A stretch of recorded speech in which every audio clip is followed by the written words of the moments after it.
नमस्कार, मैं हूं ममता सिंह। आप देख रहे हैं वर्ल्ड इंफॉर्मेशन न्यूज। चलिए शुरुआत करते हैं इस वक्त से जुड़ी हुई खास बड़ी और विशेष खबरों से।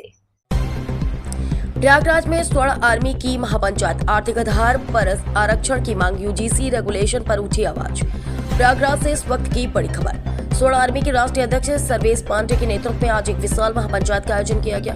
इस महापंचायत में आरक्षण व्यवस्था, यूजीसी रेगुलेशन सहित कई अहम मुद्दों पर खुलकर चर्चा हुई।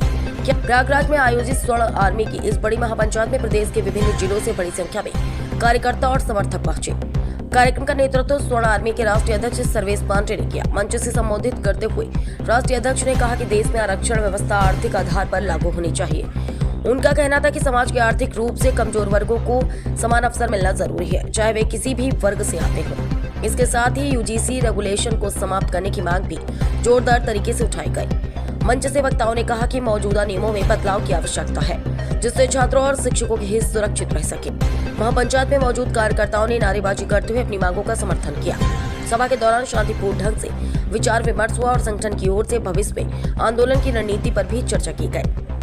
कार्यक्रम में वक्ताओं ने सामाजिक समरसता और संवैधानिक दायरे में रहकर अपनी बात रखने की बात कही। बड़ी संख्या में उपस्थित कार्यकर्ताओं ने संगठन की मांगों का समर्थन करते हुए एकजुटता दिखाई।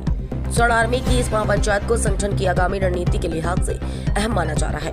अब देखना होगा कि इन मांगों पर शासन प्रशासन की ओर से क्या प्रतिक्रिया आती है। वर्ल्ड इंफॉर्मेशन न्यूज से विवेक कुमार द्विवेदी की खास रिपोर्ट। लोगों को आप लोग हो सकता है इसमें कुछ लोग भाजपा से जुड़े होंगे, कुछ लोग हो सकता है कांग्रेस से जुड़े होंगे, कुछ लोग हो सकता है सपा से जुड़े होंगे, कुछ लोग हो सकता है बसपा से जुड़े होंगे। आप जुड़े रहिए, मुझे कोई दिक्कत नहीं, सर्वेश पांडे को कोई दिक्कत नहीं, आप जुड़े रहिए। लेकिन जब आपको लगे कि आपके समाज के अस्तित्व की बात है, जब आपको लगे आपके समाज के स्वाभिमान की बात है, जब आपको लगे कि यूजीसी जैसा काला कानून लाया जा रहा है जिससे आने वाले समय में आपके बच्चों को शिक्षा से वंचित कर दिया जाएगा, जब आपको लगे कि SC/ST एक्ट के फर्जी मुकदमे से आपके समाज के किसी गरीब को प्रताड़ित किया जा रहा है, तो आप वहाँ पर सपा, भाजपा, बसपा, कांग्रेस सब छोड़ करके सभा बन जाएंगे और शोर बन करके संगठित हो जाएंगे और एक साथ आकर के आवाज उठाएंगे। क्योंकि एक बात मैं बताना चाहता हूँ, मैंने भी पोस्ट डाले हैं, मैं भी लाइव आता हूँ, तो कुछ लोग अपने आप को बहुत बड़का पार्टी का नेता, जबकि हो सकता है विधायक भी उनका पूर्ण उठाता हो सकता है विधायक भी उनका पूर्ण उठाता हो, साबित करने के लिए कमेंटों में आकर के कहते हैं कि ये कांग्रेसी है। ठीक है, कांग्रेस वाले कहते हैं ये भाजपा के द्वारा प्रायोजित है, सपा वाले कहते हैं ये बसपा के द्वारा प्रायोजित है, और बसपा वाले कहते हैं ये सपा के द्वारा प्रायोजित है। हम कंफ्यूज हैं आज तक कि हम हैं किसके द्वारा। ठीक है, तो मैं एक बात बताऊं, मैं किसी के द्वारा नहीं हूं, मैं सवर्ण समाज का हूं, सवर्ण समाज के लिए हूं। संगठन भी मेरे लिए कुछ बहुत बड़ी चीज नहीं है, सवर्ण आर्मी भी मेरे लिए कोई बहुत बड़ी चीज नहीं है।